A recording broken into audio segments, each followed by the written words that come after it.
Study IQ IAS, आपका selection हमारा mission. US bonds and why US bonds are better indicators of economic recession than stock market crash or say any other factors। क्यों ये ज़्यादा बेहतर factor है? और ये बता दे कि जब भी US बॉन्ड में एक बॉन्ड यील्ड का इन्वर्जन हुआ है तो 7 out of 8 टाइम्स, 7 में से 8 बार, सोच लो 7 में से 8 बार, this US bond market has correctly predicted that a recession is going to happen. 7 में से 8 बार, except one period in let's say 1996-98 का पीरियड। सोच के देखो। तो how it is, what is bond, कैसे प्रेडिक्ट करता है, क्या होता है, वो जानेंगे अभी हम लोग। और क्यों US बॉन्ड मार्केट ही, क्यों नहीं और कोई बॉन्ड मार्केट। ठीक, तो पहले समझते हैं कि बॉन्ड्स क्या है। तो most of you who are watching this, I hope कि अगर आप यूपीएससी के सीरियस एस्पिरेंट हैं और नहीं भी है तो भी थोड़ी चीजें आपको इस बारे में पता होनी चाहिए। तो bonds are debt instrument, debt instruments. अब ये डेट इंस्ट्रूमेंट क्या होता है? डेट इंस्ट्रूमेंट मींस ऐसे इंस्ट्रूमेंट जिसपे आप लोन वोन लेते हैं। डेट का मतलब लोन, ठीक है। अब ये बॉन्ड्स कैसे हो सकते हैं? छोटे 3 महीने, 4 महीने, 3 महीने, 6 महीने, 1 साल के, या 2 साल के, 3 साल के, 10 साल के, ठीक है। गवर्नमेंट बॉन्ड्स जैसे होते हैं, गवर्नमेंट ने आपसे उधार लिया, कर्जा लिया है आपसे, और 10 साल बाद बोला है कि इतना इंटरेस्ट रेट पे तुमको पैसा वापस कर देंगे, ठीक है, 10 year, for a 10 year period. अब उस पैसे को क्या करेगी सरकार? यूज करेगी डेवलपमेंट प्रोजेक्ट्स के लिए, वेलफेयर प्रोजेक्ट्स के लिए, etcetera. So the bonds are debt instrument with a maturity period which gives you fixed return, ठीक है। अब फिक्स रिटर्न जैसे जब आप लिए हो, आपको हो सकता है 5% मिलने वाला हो सकता है 7% मिलने वाला हो, ठीक है। ये फिक्स मिलेगा, इसके ऊपर कोई असर नहीं होने वाला है, चाहे मार्केट गिरे चाहे उठे। ये अगर जिस भी टाइम आपने बॉन्ड खरीदा है, जिस भी प्राइस पे खरीदा है, उस टाइम जो गारंटीड रिटर्न आपको बोला गया था मिलेगा, वो आपको मिलेगा, ठीक है। जैसे स्टॉक मार्केट में क्या होता है, हो सकता है 12% मिल जाए, स्टॉक मार्केट गिर जाए तो 6% मिले, या हो सकता है रिटर्न ही ना मिले, सारा पैसा डूब जाए, कुछ भी हो सकता है। बट बॉन्ड्स में पैसा डूबने वाला चक्कर नहीं होता है। जिस टाइम आप बॉन्ड ले रहे हैं, जैसे आप जब लिए तो 100 रुपए का बॉन्ड था, और बॉन्ड ने कहा कि 5% तुमको देंगे हर साल, तो हर साल आपको 5% मिलेगा, यानी 5 रुपए आपको मिलता रहेगा। 10 साल के बाद मैच्योर होगा तो इंटरेस्ट के साथ आपको पैसा वापस हो जाएगा, ठीक है। These are fixed return debt instrument with a maturity, ये होते हैं हमारे बॉन्ड्स। अब बॉन्ड्स कॉर्पोरेट भी हो सकते हैं, गवर्नमेंट भी हो सकते हैं। We will stick to the government part of it, क्योंकि हमें ये देखना है कि कैसे यूएस के बॉन्ड्स ट्रेड करते हैं रिसेशन, ठीक है। अब देखते हैं कि प्राइस ऑफ बॉन्ड क्या होता है और how price of bond is related to yield. Yield मतलब बॉन्ड आपको कितना बना के दे रहा है, what is the returns on the bond, how much return the bond is giving you. तो कैसे price of bond yield bond से कनेक्टेड है, और कैसे demand supply price of bond को वो इफेक्ट करती है, ठीक है। थोड़ा ध्यान से सुनना। देखो, अगर डिमांड ऑफ बॉन्ड ज्यादा होगा किससे? सप्लाई ऑफ बॉन्ड से, और सप्लाई ऑफ बॉन्ड कम होगा, तो जब भी डिमांड ज्यादा होगी तो price of bond will be increasing. Whenever there will be more demand, price of bond will be higher, यानी ज्यादा लोग बॉन्ड्स खरीदना चाहते हैं। तो जब भी ज्यादा लोग खरीदना चाहते हैं, यानी डिमांड पुल इन्फ्लेशन होता है, डिमांड पुल प्राइस राइज होता है। तो more people demanding for a bond will rise the price of bond, यानी ज्यादा लोग खरीदना चाहते हैं, ठीक। इसी तरह अगर demand for bond is lesser than supply of bond, यानी सप्लाई ऑफ बॉन्ड ज्यादा है, तो प्राइस ऑफ बॉन्ड क्या करता है? फॉल करता है। यानी मार्केट में फ्लडेड है लेकिन कोई खरीदने वाला ही नहीं है, किसी को मतलब नहीं है, they don't want it, they don't demand for the bonds. जब भी डिमांड कम होती है तो लोग चाहते हैं जल्दी जल्दी बिक जाए। अरे आप सब्जी खरीदने जा रहे हो रात के टाइम, किसी के पास बहुत सारी सब्जी हो, चाहता है जल्दी से बिक के खत्म हो, तो प्राइसेस क्या करता है? कम करता है। वही चीज बॉन्ड मार्केट भी होती है, पूरा इकोनॉमिक्स डिमांड सप्लाई पे ही चल रहा है, ठीक है। तो अगर सप्लाई ज्यादा है, डिमांड कम है, तो क्या होगा? Price of bond will start to fall, ठीक है। Price of bond will start to fall, ठीक। तो ये दोनों चीज हम समझ गए, धीरे धीरे आगे आगे बढ़ेंगे, ठीक, चिंता मत करो। अब आते हैं हम लोग प्राइस ऑफ बॉन्ड से यील्ड ऑफ बॉन्ड, यानी बॉन्ड यील्ड के ऊपर। तो खुद सोच के देखो कि एक बॉन्ड है, ठीक। अगर तुमने उसको सही समय पे, जब पहली बार गवर्नमेंट रिलीज कर रही थी तब खरीद लिया होता, तो लेट्स से वो तुमको $100 का पड़ता, ठीक। $100 का पड़ता है, और ये बॉन्ड कहा था, अब ये जो रिटर्न देता है ना बॉन्ड, रिटर्न ये फिक्स होता है। हमने कहा था ना fix returns, bonds are giving fix return. तो बॉन्ड बोला कि $100 का बॉन्ड खरीदोगे तो 5% तुमको रिटर्न देंगे। $105 तुम्हें मिलने वाला था प्लस $5, ठीक है, 5% इनिशियली, ठीक है। बट जब सेकेंडरी मार्केट में ये बॉन्ड जाता है, मतलब दोबारा खरीद फरोख्त शुरू होती है इस बॉन्ड की।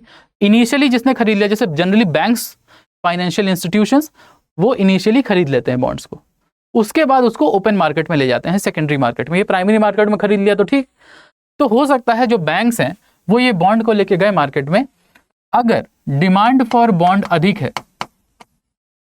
या फिर डिमांड फॉर बॉन्ड कम होगी, दो ही चीज हो सकती है, या तो कम होगी या ज्यादा होगी। अगर डिमांड फॉर बॉन्ड ज्यादा है तो क्या होगा, यानी ज्यादा लोग ये बॉन्ड लेना चाहते हैं, ये बॉन्ड बहुत ही उनको लग रहा है कि काफी रिटर्न्स दे देगा। तो जब ऐसा होता है ना, तो बॉन्ड का जो ये प्राइस है, ये है प्राइस ऑफ बॉन्ड, ठीक है, ये है प्राइस ऑफ बॉन्ड, ठीक। तो ये प्राइस ऑफ बॉन्ड थोड़ा सा बढ़ जाता है, why, because more people are now want to buy this bond, ठीक।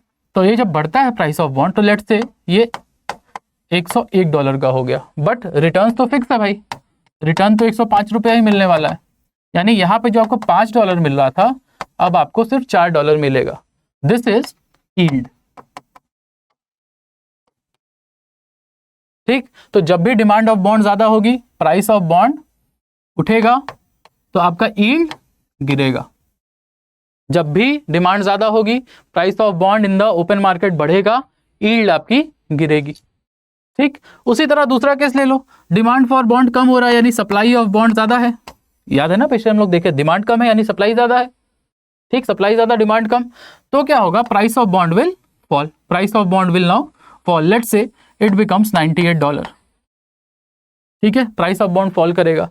लेकिन हमें ये मालूम है कि फाइनल रिटर्न फिक्स है $105, तो अब यील्ड कितनी होगी, 105 माइनस 98, $7, ठीक है। नाउ यील्ड इज $7, तो हम कह सकते हैं ना, yield is inversely proportional to price of bond. तो जब भी प्राइस ऑफ बॉन्ड बढ़ता है, यील्ड कम होती है, प्राइस ऑफ बॉन्ड कम होता है, यील्ड बढ़ती है। देख रहे हो, इनिशियल यील्ड $5 थी, जब प्राइस ऑफ बॉन्ड बढ़ा, यील्ड कम हुई, प्राइस ऑफ बॉन्ड गिरा, यील्ड बढ़ गई। तो yield is inversely proportional to price of bond, और price of bond is directly proportional to the demand. Demand बढ़ेगी, प्राइस बढ़ेगा, डिमांड कम होगी, प्राइस कम होगा, ठीक है। तो अब दिक्कत कहां आ रही है, वेयर इज द प्रॉब्लम, ठीक, ओके। तो inversion in yield curve is being seen in United states. Inversion क्या है, तो जनरली क्या होता है ना, जो लॉन्ग टर्म बॉन्ड्स होते हैं, जैसे 5 year 10 year bonds, government generally long term जो बॉन्ड देती है, उसका यील्ड जो है वो कम होता है, उसका यील्ड जो है वो कम होता है। क्यों कम होता है, क्योंकि demand for bonds is higher, demand for long term bond is higher, ठीक है, that's why price of bond is higher, and when price of bond is higher, yield is low. और शॉर्ट टर्म बॉन्ड के साथ क्या होता है, short term जब normal period होता है, नॉर्मल की बात कर रहे हैं हम लोग, नॉर्मल, ठीक है, तो शॉर्ट टर्म का डिमांड कम होता है, ठीक है, तो प्राइस भी कम होता है, ठीक है। शॉर्ट टर्म समझ लो 1 ईयर, लेस देन 1 ईयर, इस टाइप के बॉन्ड, तो इसकी यील्ड होती है ज्यादा नॉर्मल इकोनॉमिक सिचुएशंस में। लेकिन जब यील्ड इन्वर्जन हो जाए, यानी कि आपका जो लॉन्ग टर्म यील्ड है, लॉन्ग टर्म यील्ड वो ज्यादा हो जाए शॉर्ट टर्म यील्ड से, तो इसको हम बोलते हैं इन्वर्जन। ये इन्वर्जन क्यों होता है, ये इन्वर्जन इसलिए होता है जब इकोनॉमिक ग्रोथ को, क्योंकि भाई देखो इकोनॉमिक सिस्टम ट्रस्ट बेस्ड होता है, आप बैंक में पैसा रखते हैं क्योंकि आप बैंक पे ट्रस्ट करते हैं। तो अगर आप इन्वेस्टर्स को या सिटीजन्स को या इन्वेस्टर्स को ये लग रहा है कि फ्यूचर में जाके आज से 5 साल 10 साल के बाद इकोनॉमिक ग्रोथ ज़्यादा नहीं होगी, तो लोग क्या करते हैं, लॉन्ग टर्म बॉन्ड्स को बेचना शुरू करते हैं कि हमको नहीं लगता कि 10 साल के बाद यूएस इकोनॉमी बहुत अच्छा परफॉर्म करेगी। अब वो ट्रेड वॉर्स की वजह से हो या जिस भी वजह से हो, तो लोग बॉन्ड बेचना शुरू करते हैं। तो अगर लॉन्ग टर्म बॉन्ड बेचना शुरू करेंगे तो supply of long term bond will increase and demand will decrease. तो सप्लाई बढ़ेगी, डिमांड कम होगी, तो क्या होगा, यील्ड बढ़ेगा। और इन्वर्सली क्या करते हैं, शॉर्ट टर्म बॉन्ड्स को खरीदना शुरू करते हैं।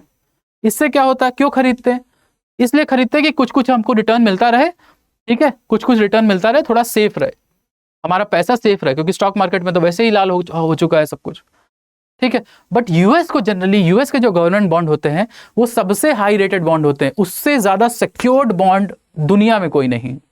तो अगर यूएस जैसी कंट्री में जहां लॉन्ग टर्म बॉन्ड में इन्वेस्टर्स पैसा तब लगाते हैं जब दुनिया भर में स्टॉक मार्केट गिर रहा होता है, अगर इन्वेस्टर्स को उस लॉन्ग टर्म बॉन्ड मार्केट के ऊपर भरोसा ही नहीं है, इसका क्या ये इंडिकेट क्या करता है, that investors are not trusting the US economy in the long run.